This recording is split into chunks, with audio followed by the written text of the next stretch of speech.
Good morning বন্ধুরা, আমি মমিতা লাইফের খুঁটিনাটিতে আরও একটা নতুন দিনে তোমাদের অনেক অনেক স্বাগত। আজকে হচ্ছে বুধবার আর ঘড়িতে প্রায় 9:30 বাজতে যায়। তো এখন আমরা একটু বেরোচ্ছি। এই যে ব্যাগ রেডি, জলের বোতল বের করব। খাওয়া দাওয়া কমপ্লিট হয়ে গেছে। সকালবেলা ভাত করেছিলাম, টক ডাল করেছি আর আলু ভাজা করেছি। আর টক ডালটা আরও খানিকটা আছে, তো ভাত আবার একটু বসিয়ে দিয়েছি, মা হয়ে গেলে উপর দিয়ে দেবে। আর এখন বেরিয়ে যাচ্ছি। আর আমরা যতক্ষণে ফিরবো হয়তো দুপুরে খাওয়ার সময় হয়ে যাবে, তখন একটা ডিমের অমলেট করে নেবো, হয়ে যাবে। আর মেয়েও তাই, মা একটা ডিমের অমলেট করে দেবে, হয়ে যাবে। ডাল আছে, ভাত তো হচ্ছে। তো কথা হচ্ছে কোথায় যাচ্ছি, কেন যাচ্ছি, সেটাই তো। তো কোথায় যাচ্ছি, কেন যাচ্ছি, সেটা তোমরা পরে জানতে পারবে। আস্তে আস্তে দেখতে থাকো, তাহলেই তোমরা বুঝতে পারবে। আগের সপ্তাহ থেকেই তোমাদেরকে আমি বলছিলাম যে একটুখানি ইমার্জেন্সির জন্য ডাক্তারের কাছে যেতে হয়েছে। তারপরে মন মেজাজ ভালো ছিল না, এরকম অনেক সময় অনেক ব্লগেই আমি বলে এসেছি, তবে কারণটা কি তোমাদেরকে বলিনি। তো আজকে যাই, মানে বুঝতেই পারলে খানিকটা আছে কোথায় যাচ্ছি। তো আজকে যাই, সেখান থেকে কি শুনবো না শুনবো তারপরে গিয়ে তোমাদেরকে ফাইনাল সমস্ত কিছু জানাবো আর কি। তো চলো, অনেকটা যেতে হবে। সেই এখন আমার বাড়ির থেকে, ওটা কি যাদবপুর পড়ছে, বাঘাযতীন, তাই তো? ওই জায়গাটা বাঘাযতীন,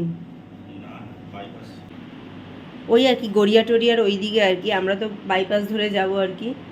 তো চলো, আর দেরি করব না।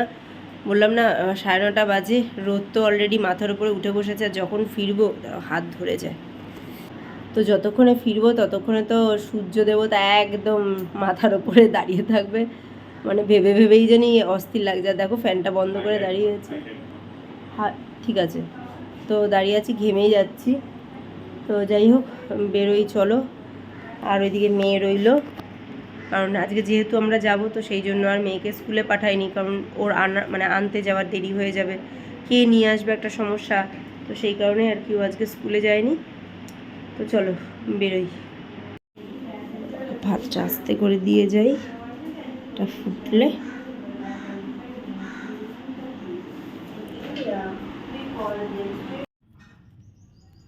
তো দেখো বন্ধুরা, তোমাদেরকে শীতকালে এই গাছের ফুলগুলো দেখিয়েছিলাম যে কত বড় বড় হয়ে ফুটেছিল। আর এখন দেখো সূর্যের তাপে কি অবস্থা ফুলগুলোর, মানে ফুলগুলো ফুটছে কিন্তু তার মানে মুখের দিকটা, মানে পাপড়ির একদম মুখের দিকটা একদম পুরো শুকনো হয়ে যাচ্ছে। তোমরা দেখলেই বুঝতে পারবে যে দেখো ফুলগুলোর কি অবস্থা।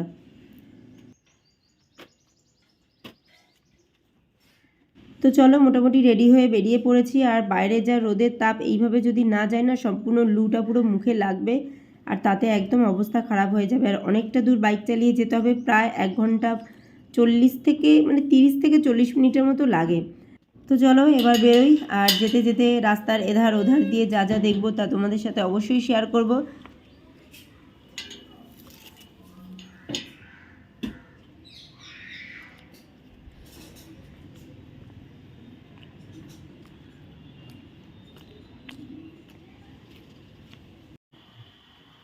তো বাইরের রোদটা খালি দেখো, যে এখন ওই 9টা 9:30 মতো বাজে, তাই মনে হচ্ছে গিলে খেতে আসছে। তো মানে শুধু আমি ভাবছি যে আমি একদিন রাস্তায় বেরিয়ে আমার এরকম অবস্থা, যারা ডেইলি কাজে বেরোচ্ছে, স্কুলে কলেজে বিভিন্ন রকম দরকারের জন্য বেরোচ্ছে, তাদের কি অবস্থা হচ্ছে সত্যি। এই রোদে ঘরের বাইরে বেরোনো মানেই যেন একটা বিপদকে সাথে নিয়ে পথ চলা। তো যাই হোক, এখন চলো, আমরা কিন্তু নর্থের থেকে সাউথের দিকে চলে এসেছি। তো এখন আমরা এই যে বাইপাস ধরে সোজা যাদবপুরের দিকে এগিয়ে যাব। আর এই রাস্তাটা দিয়ে যেতে যেতে না আমার একটা জিনিস খুব ভালো লাগে, যে এখানে নতুন নতুন যে মেট্রো স্টেশনগুলো তৈরি হয়েছে, তো মাঝে মাঝে সেগুলো দেখতে মানে পাওয়া যায়। আর সেই নামগুলো, মানে ঋত্বিক ঘটক, হেমন্ত মুখোপাধ্যায়, বরুণ সেনগুপ্ত, তো এনাদের নাম দিয়ে সমস্ত মেট্রো স্টেশনগুলো তৈরি হয়েছে, যেগুলো দেখতে কিন্তু বেশ ভালোই লাগছে। আর এই যে এই হলো আমাদের সল্টলেক স্টেডিয়াম। তো স্টেডিয়ামকে এখানে রেখে দিয়ে আমরা সামনের দিকে এগিয়ে চললাম। যারা কলকাতাবাসী নাও, অনেক দূরে থাকো, তাদেরকে কিন্তু কলকাতার অনেকখানি জায়গা আমি আজকে ঘুরিয়ে ঘুরিয়ে দেখিয়ে দিতে পারবো।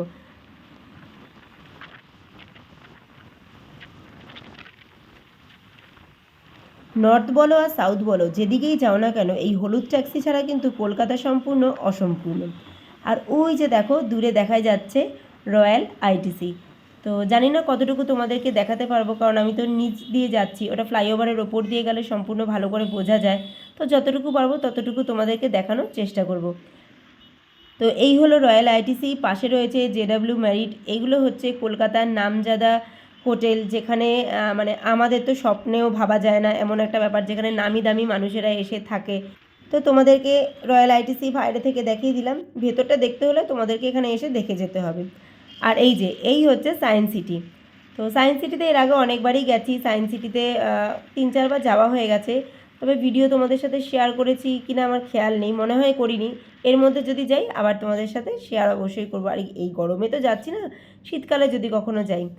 তো যাই হোক, দেখো আমরা এখন পিয়ারলেস হসপিটালে চলে এসেছি। আর এখানে বেশ গাড়ি পার্কিংয়ে খুব ভালো ব্যবস্থা আছে। তবে হ্যাঁ, এখানকার যে 3 নম্বর গেট, সেই গেটেই গাড়ি পার্কিংয়ের ব্যবস্থা আছে। এই 3 নম্বর গেট থেকে সোজা এখন হেঁটে যেতে হবে 1 নম্বর গেট পর্যন্ত। রাস্তাটা কিন্তু খুব একটাও কম না, অনেকটা। আগের দিন ছাতা নিয়ে এসেছিলাম, কিন্তু আজকে ছাতাটা আনতে ভুলে গেছি, তাই এই ডাকু সিং সেজেই রাস্তা দিয়ে হেঁটে যেতে হচ্ছে, কারণ রাস্তায় প্রচুর রোদ, প্রচুর।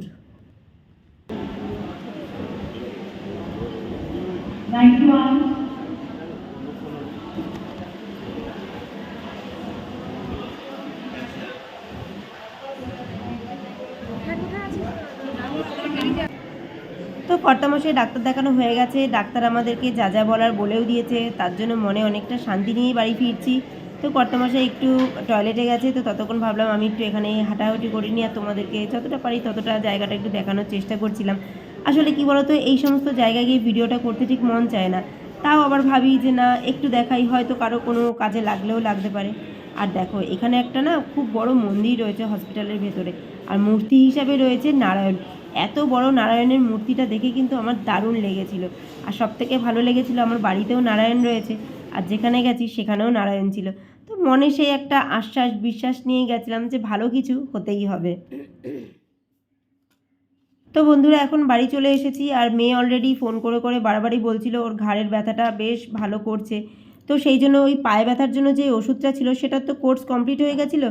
তো আবার প্রেসক্রিপশান দেখে সেই ওষুধটাই নিয়ে আসলাম, যে ওটা খেলে যদি একটু ঘাড়ে ব্যথাটা কমে। এই ওষুধটা খাও তো।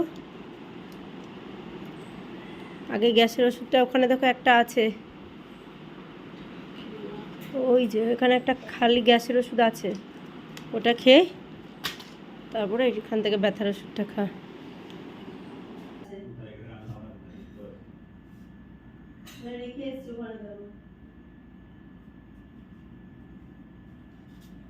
তো বন্ধুরা, কালকে ভিডিও তো আমি শেষ করতে পারিনি, কারণ হচ্ছে কালকে বাড়ি এসে এতটাই টায়ার্ড হয়ে পড়েছিলাম। তারপরে সকালে সেরকমভাবে কোনো রান্নাবান্না করিনি, তো রাতে রান্নাবান্না ছিল, তো সেই কারণে একটু মানে আর সময়ই পাইনি যে তোমাদেরকে জানাবো।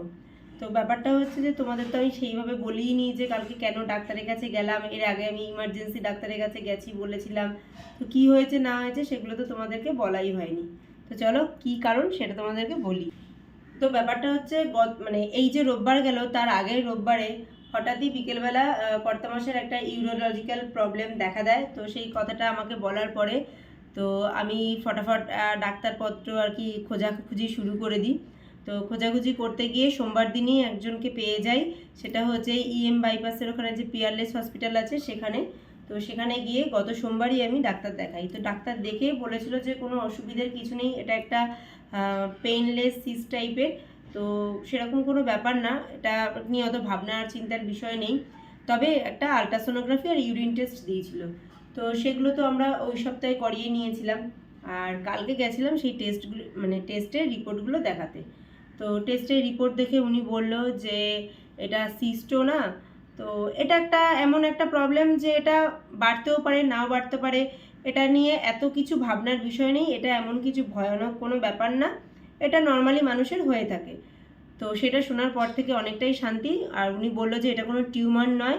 তো এই টিউমার ব্যাপারটা যদি হয়, এই চিন্তাতেই আমি আর কি রোববার দিনকার থেকে আর কালকের দিন পর্যন্ত বিশাল একটা টেনশনের মধ্যে দিয়ে কাটিয়েছি, যে ওটা টিউমার কি টিউমার না, বুঝতেই পারছো যে এখন টিউমার মানেই তো কোথা থেকে কোন দিকে চলে যায়। তো এই সব নিয়ে আর কি ভীষণ একটা টেনশনে ছিলাম। তো মানে এই ব্যাপারটা তোমাদের সামনে আনিনি এই কারণেই যে না, আগে আমি নিজে জানি যে কি হয়েছে না হয়েছে, তারপরেই আর কি তোমাদেরকে জানাবো। তো আমি এখানে একটাই কথা বলবো, যে মানে মেয়ে হোক বা ছেলে হোক যেই হোক না কেন, কোনো রকম কোনো প্রবলেম যেখানেই হোক না কেন দেখা দিলে সেটার সাথে সাথে গিয়ে ডাক্তারের সাথে মানে ডাক্তারকে দেখানো দরকার। কারণ কোথা থেকে কখন কি হয়ে যায় কিছু বলা যায় না। তো সেই কারণে সবসময়ের জন্য ডাক্তারের সাথে দেখি একটু আলোচনা করে সেই বিষয়টা জেনে নেওয়া দরকার। আজকে যদি আমি না দেখাতাম তাহলে দেখো ভেতরে ভেতরে কিন্তু এই ব্যাপারটা নিয়ে একটা টেনশনে থাকতাম। দ্বিতীয় কথা, পরবর্তীকালে কি হবে না হবে তখন মাথার মধ্যে এটাই ঘুরতো। তো এই যে ডাক্তারটা দেখিয়ে নিলাম, ডাক্তার বললো যে না কোনো প্রবলেম নেই, এটা কোনো ভাবনা চিন্তার বিষয় নেই, এটা সামান্য একটা নর্মাল ব্যাপার। তো ঠিক আছে, ব্যাস নিশ্চিন্ত। তো সেটাই আর কি, এই একটা সপ্তাহ খুব একটা চিন্তার মধ্যে দিয়ে কাটিয়েছিলাম আর কি। তো যাই হোক, এখন একটু নিশ্চিন্ত। তো বুঝতেই পারো বাড়ির ওই যে বাড়ির বটগাছের যদি একটু কিছু হয়ে যায়, হিলে দুলে যায়, তাহলে তো যারা ছত্রছায়ায় আছে তাদের তো মাথায় বাজ পড়বে। তো সেই আর কি, তো ওই জন্যই আর কি দুদিন ধরে ডাক্তার বদ্যি করতে হয়েছিল। এর আগের দিনও তোমাদেরকে আমি বলেছিলাম যে ইমার্জেন্সি কারণে ভিডিও দিতে পারিনি, আর কদিন আর কি এদিক ওদিক করতে হচ্ছে, ডাক্তারখানায় যাচ্ছি আসছি। তো এটাই হচ্ছে কারণ। তো চলো, এই ভিডিও তাহলে এখানেই শেষ করছি। আবার দেখা হবে নতুন একটা ভিডিওর সাথে। তোমরা সবাই ভালো থেকো, সুস্থ থেকো, সাবধানে থেকো। টাটা।